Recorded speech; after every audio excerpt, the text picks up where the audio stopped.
त्यातला तिसरा कोण आणि चौथा कोण.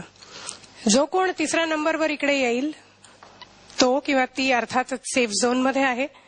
चौथ्या क्रमांकावरचा मात्र डेंजर झोन मध्ये. पण हे अर्थात परीक्षकांनी दिलेल्या गुणांप्रमाणे. अजून तुम्ही पाठवलेली मतं त्याप्रमाणे पहिला दुसरा तिसरा कोण आहे आपण पाहिलेलं नाहीये. तेव्हा बघूया परीक्षकांनी तिसऱ्या क्रमांकावर कोणाची निवड केली आहे.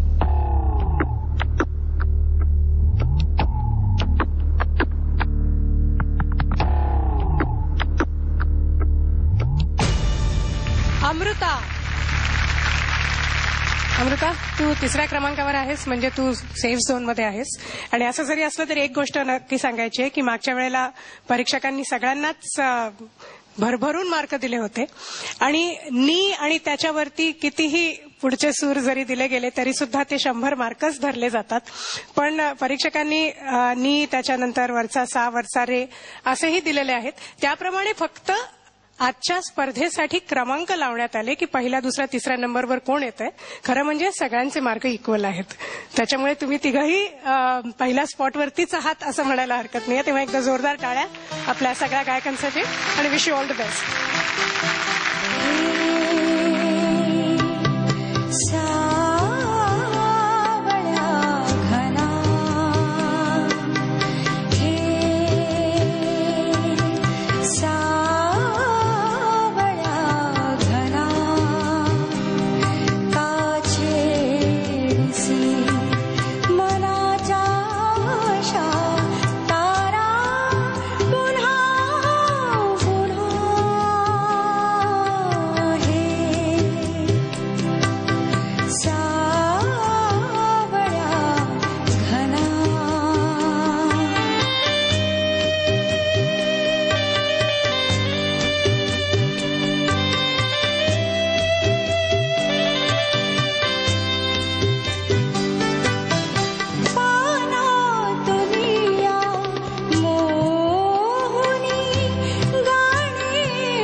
खूप छान झालं अमृता.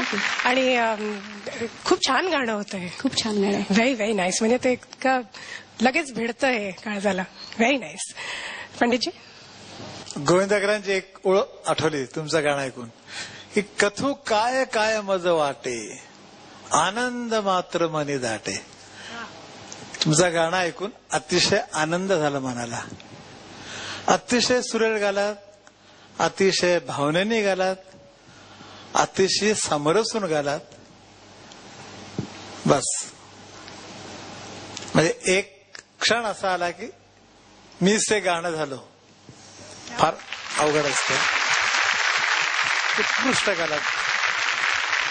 माझ्याकडे आणि शब्द नाही जास्त. धन्यवाद. फार छान गालात. सुरेश, काय अमृताबाई, आज काय खरं नाहीये. आज तुझ्या गाण्यात समर्पण त्याला म्हणतो ना, ज्या तुझ्या पहिल्या सुरापासून जी तुझ्या चेहऱ्यावर जी शांती होती ना, गायकांनी नेहमी हंबल असावं ते आज तुझ्या गाण्यात मला दिसलं. आपण एक स्वभाव म्हणतो ना डाऊन टू अर्थ, तर गाण्यामध्ये पण नेहमी माणसानं जमिनीवरच असावं. तर तू आज जमिनीवर होतीस. त्यामुळं कुठंही तुझ्या गाण्यात कुठंही एकही स्वर, शब्द किंवा अप्रोच हा कुठेही एकदाही गडबड झाला नाही. याचा अर्थ हे तुझं गाणं डायरेक्ट परमेश्वरांनी ऐकलेलं आहे आज. आणि बेटा आयुष्यात as far as music singing is concern, हीच हंबलनेस ठेवलीस ना तर बघ तुला एक दिवस परमेश्वराचा साक्षात्कार होईल.